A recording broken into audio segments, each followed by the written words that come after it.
Pulivendula MLA Jaganmohan Reddy గారికి shock తగిలిందండి. ఆయనకి బోణి అయ్యింది. మొట్టమొదటి కేసుతో మంచి ముహూర్తాన మంచి కేసుతో ఆయన మీద బోణి చేయడం జరిగింది ఆంధ్రప్రదేశ్ ప్రభుత్వం. అయితే ఈ కేసులో జగన్మోహన్ రెడ్డి గారిని కూడా ఈ కేసులో ఏ3గా చేయటంతో ఈ రాష్ట్రంలో ఉన్న చాలామంది వైఎస్ఆర్సీపీ నేతలు, ఎమ్మెల్యేలు, మంత్రులు, స్థానిక నాయకులు ఎవడికాడే పరారైపోతున్నారటండి. దానికి కారణం ఏంటో ఒకసారి చూద్దాం. అసలు ఆ కేసు ఏంటో కూడా చూద్దాం. మీకు గుర్తుందా, రఘురామరాజు గారిని ఆయన జగన్మోహన్ రెడ్డిని ప్రశ్నిస్తున్నాడు, జగన్మోహన్ రెడ్డి చేసిన తప్పులన్నీ బయటపెడుతున్నాడు అనే కారణంతో, దాంతోపాటు జగన్మోహన్ రెడ్డి గారు బెయిల్ రద్దు చేయాలి. ఏంటంటే 10 సంవత్సరాల నుంచి 5 సంవత్సరాల నుంచో బెయిల్ మీద ఉన్నాడు, మామూలు వాళ్ళకి అయితే బెయిల్ ఎవరు, ఈయన 10 సంవత్సరాల నుంచి బెయిల్ రద్దు చేయండి అని ఆయన కోర్టులో పిటిషన్ వేశాడు. ఆ పిటిషన్ని భరించలేని జగన్మోహన్ రెడ్డి గారు రూల్స్ అన్నింటినీ తుంగలో తొక్కి సిఐడిని ఉపయోగించి హైదరాబాద్ పంపించి ఆయన్ని వై కేటగిరీ సెక్యూరిటీలో ఉన్న వ్యక్తిని నిర్దాక్షిణ్యంగా అరెస్ట్ చేసి అక్కడి నుంచి మంగళగిరికి తీసుకొచ్చి మంగళగిరిలో జస్ట్ ఎఫ్ఐఆర్ చేసి కోర్టుకి సబ్మిట్ చేసి జైలుకి పంపించినా పర్లేకపోను. అయితే ఆ కేసులో ఆయన జైలుకి పంపించదు కోర్టుకి తీసుకెళ్ళాలని బెయిల్ ఇచ్చేది. సో ఈ బెయిల్ వచ్చి ఎలాగ బయటకు వచ్చేస్తాడు, ఇతను ఏదైనా చేయాలనే ఒక శాడిస్ట్ మెంటాలిటీతో ఆయన మీద దారుణమైన దాడి చేశారండి. ఆ దాడి కూడా ఆషామాషి దాడి కాదండి. అది మనం విన్నప్పుడే చాలా ఆ పొజిషన్లో కనుక మనం ఉంటే చాలా భయాందోళనకు గురవుతాం. ఆయన్ని వెయిట్ మనిషి కదా, దాదాపు 6 అడుగుల పైన ఉంటాడు ఆయన. ఆయన తీసుకెళ్ళి మంచమే పడుకోబెట్టారటండి. మంచమే పడుకోబెట్టి ఆ కాళ్ళు అవతల పక్క ఒక ఇద్దరేమో కాళ్ళు గట్టి పట్టుకున్నారట, ఒకడేమో కాళ్ళ మీద ఇక కొట్టడమే పని. అంటే ఒక మనిషి కర్ర తీసుకుని ఎంత బలం ఉంటే అంత బలంతో దాడి చేస్తూ ఉంటే అదొకసారి ఊహించుకోండి ఎలా ఉంటుందో పరిస్థితి. అందులో రఘురామరాజు గారిని, ఆయన భారతదేశంలోనే ఒక గొప్ప పారిశ్రామికవేత్త, ఆ భీమవరం ప్రాంతంలో చాలా పేరు ప్రఖ్యాతలు కలిగిన కుటుంబం, దాంతోపాటు మెంబర్ ఆఫ్ పార్లమెంట్. అలాంటి వ్యక్తిని ఆ స్థాయిలో దాడి చేస్తూ ఫోన్ ఇమ్మన్నారట.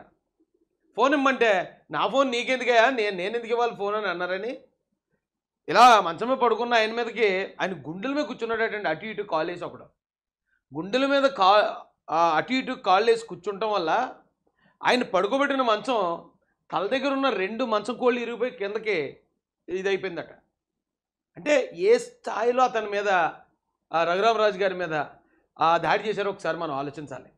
మళ్ళీ దాని అంతా వీడియో తీసి పైన ఎవరికో చూపించారు, జగన్ గారికి ఏమో అని రఘురామరాజు గారు అనుమానం.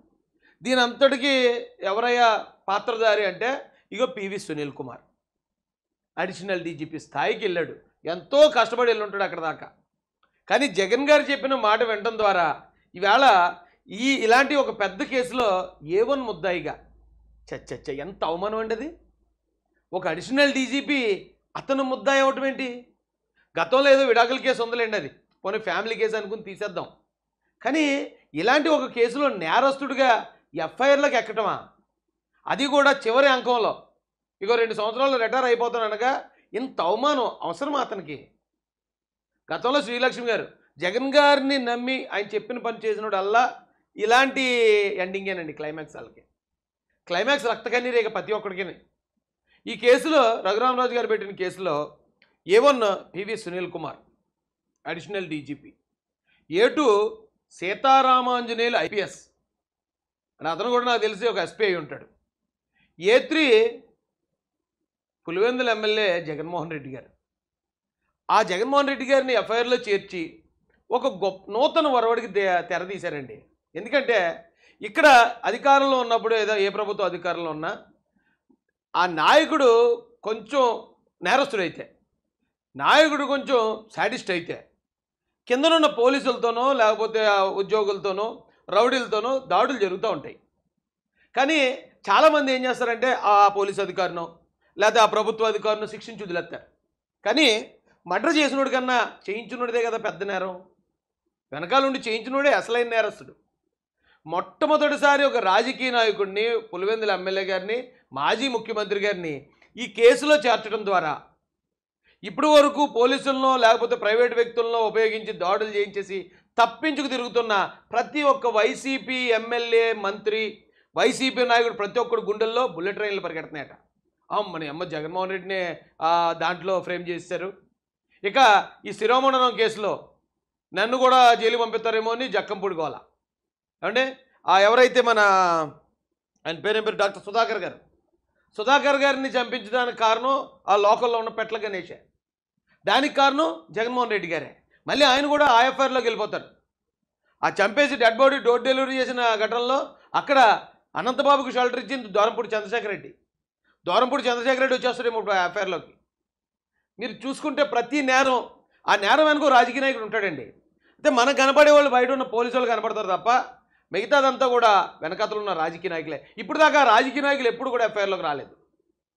ఎవడైతే చంపాడో వెళ్ళి ఆ చంపినోడి మీద కేసు అయింది, కానీ ఆ వెనకాల ఉన్న రాజకీయ నాయకుడిని మొట్టమొదటిసారి జరిగిన నేరంలో దానికి సూత్రధారైన మాజీ ముఖ్యమంత్రి అయిన ఇప్పుడు పులివెందుల ఎమ్మెల్యే అయిన జగన్మోహన్ రెడ్డి గారిని తీసుకొచ్చి ఎఫ్ఐఆర్లో చేర్చడం ద్వారా రాజకీయ నాయకులందరికీ కూడా ఒక గొప్ప సంకేతం ఇచ్చిందండి ఎన్డీఏ కూటమి ప్రభుత్వం, తెలుగుదేశం ప్రభుత్వం. ఎందుకంటే ఎప్పుడైనా సరే మనం తప్పించుకోవచ్చు అనే ధీమాతో ఈ అధికారులను బలి చేసేయడం అలవాటు అయిపోయిందండి రాజకీయ నాయకులకి.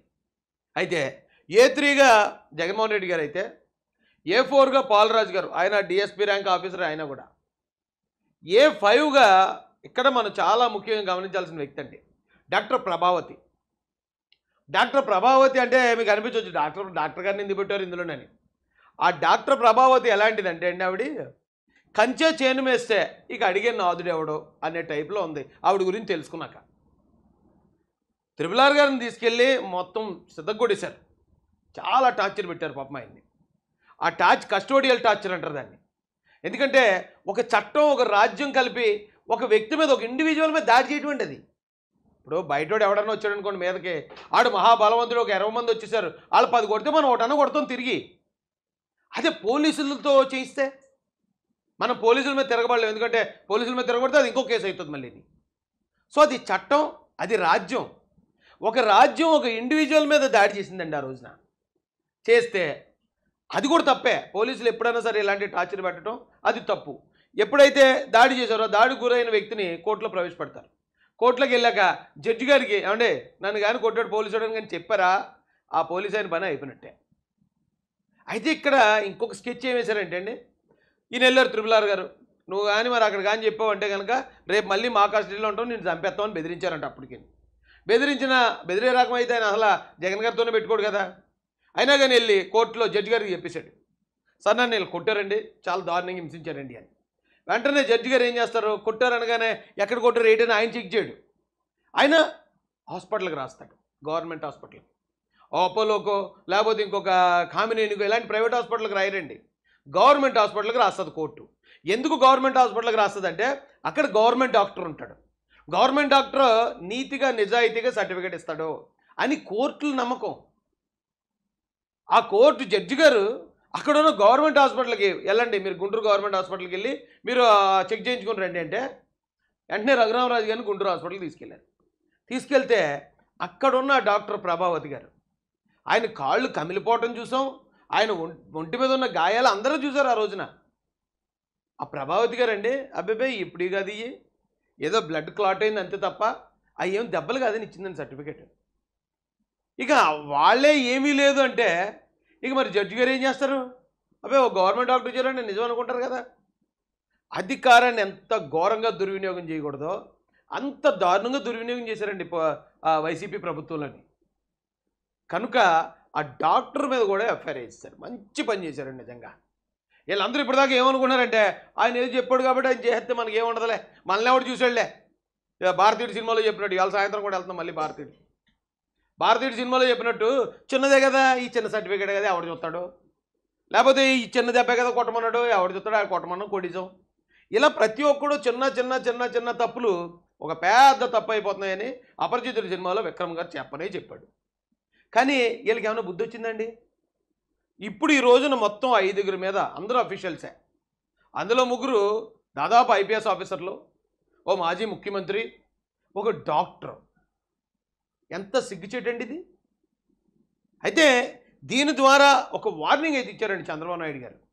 ఇక్కడ నుంచి ఏ రాజకీయ నాయకుడైనా పోలీసులను అడ్డు పెట్టుకునో మరొకళ్ళని ప్రభుత్వ అధికారులను అడ్డు పెట్టుకునో ఎవరినైనా హింసిస్తే ఆ హింసించిన అధికారితో పాటు ఈ పొలిటీషియన్ మీద కూడా కేసెట్టి బొక్కలు వేస్తావరా అని చెప్పి ఒక గొప్ప వరవడికి, నూతన వరవడికి చంద్రబాబు నాయుడు గారు తెరదీశారని చెప్పాలి. ఇది న్యాయం జరుగుతుందండి ఖచ్చితంగా. ఎందుకంటే అధికారాన్ని చాలా దారుణంగా దుర్వినియోగం చేశారు సునీల్ కుమార్ గారు. ఆయన రఘురామరాజు గారి మీద కాదండి, ఇప్పుడు ఆయన చాలామంది ఎస్సీ దళిత ఆఫీసరు, ఎస్సీ ఆఫీసరు ఇలా చెప్తున్నారు. ఎస్సీల మీదే దాడి చేసిన వ్యక్తి పివి సునీల్ కుమార్. ఎస్సీల మీద రాజధాని రైతులు ఎస్సీలు ఉంటే ఆ ఎస్సీ రైతుల మీద ఎస్సీ ఎస్టీ కేసులు పెట్టాడట మహానుభావుడు. ఇక్కడ మేము ఎస్సీల కోసం పనిచేస్తూ ఆ వైసీపీ గవర్నమెంట్ ద్వారా 30 కేసులు, రౌడీ షీటు, 20 రోజులు జైలు, 2 హత్యా ప్రయత్నాలు, నానా రకాల అవమానాలు మేము పడతా ఉంటే ఈ ఏదది గోపాలపురం రావులపాలెం దగ్గర అంబేద్కర్ గారికి అవమానం చేశారని కుర్రోళ్ళు అడిగారు. అడిగితే వాళ్ళని తప్పుడు కేసులో జైల్లో పెట్టారన్నా. దయచేసి నువ్వు అడిషనల్ డీజీపీ ఉన్నావు కదా, వాళ్ళకి ఏదైనా న్యాయం చేయన్నందుకు నన్ను నాతో పాటు హైదరాబాద్లో ఉన్న సన్నీ దీపక్ అనే మా మహాసేన నాయకుడిని ఇద్దరిని కలిపి శ్రీకాకుళం పోలీస్ స్టేషన్కి రప్పించాడండి మమ్మల్ని మహానుభావుడు. శ్రీకాకుళం రప్పించి మా ఫోన్లు ఇప్పుడు రఘురామరాజు గారు ఫోన్ అడిగారు, ఫోన్ ఇవ్వలేదని నా గుండెల మీద కూర్చున్నాడని ఆయన చెప్పాడు చూడండి, అది నిజమై ఉంటుంది. ఎందుకంటే మమ్మల్ని కూడా ఫోన్లే అడిగారు.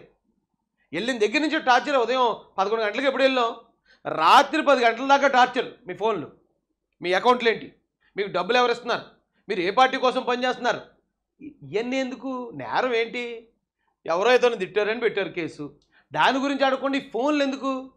ఆ రోజు నేను ఇచ్చానండి. మా సన్ని దీపక్ గారు ఇప్పటికి ఇంకా చెప్పుకుని మా వాళ్ళందరికీ చాలా గొప్ప చెప్తాడు. ఫోన్ ఏదంటే నా ఫోన్ ఎందుకు, మీ ఫోన్ కావాలి అన్నట్టు. ఇవ్వను, అసలు ఈ కేసులో నేను లేను, అలా నన్ను బెల్టమే తప్పు, మళ్ళీ నా ఫోన్ నీకు ఎందుకు ఇవ్వను అన్నా. మీరు తేలేదా అన్నాడు సిఐ. తేలేదు అన్నాడు. నిజంగా తేలేదా అన్నాడు. లేదు తెచ్చాను, అయినా ఇవ్వను. ఇదే చెప్పాను సమాధానం.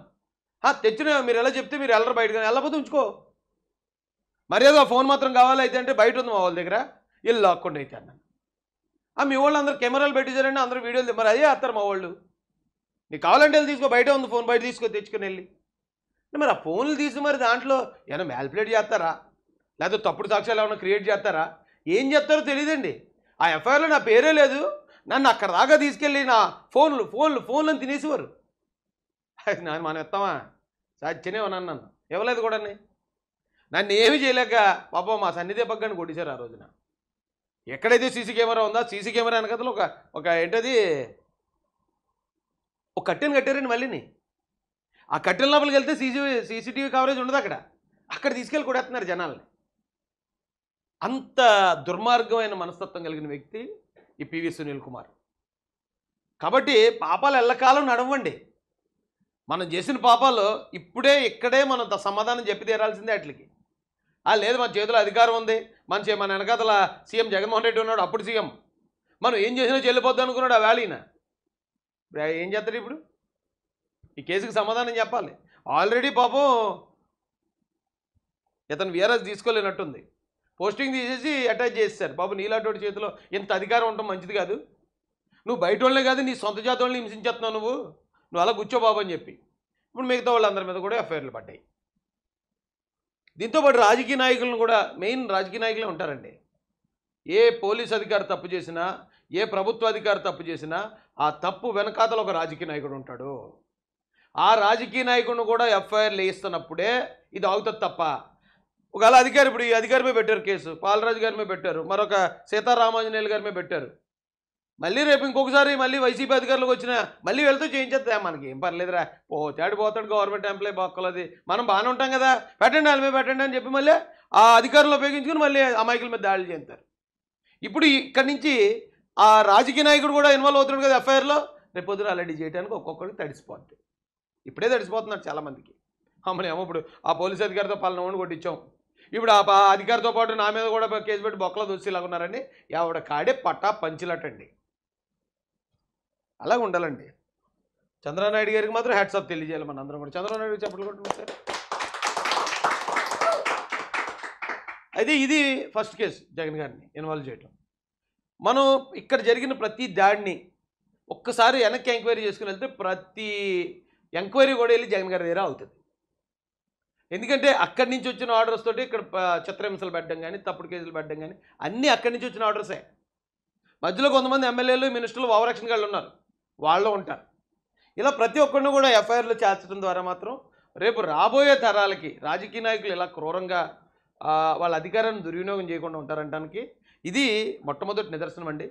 ఇక నుంచి ఇలాగ ఈ గొప్ప పరిపాలన ఇలా సాగాలని కోరుకుంటూ మరొక లైవ్తో మరొక టాపిక్తో మేము ముందుకు వస్తున్నాం. అంతవరకు సెలవు. జై భీమ్, జై భారత్, జై జై మహాశయ.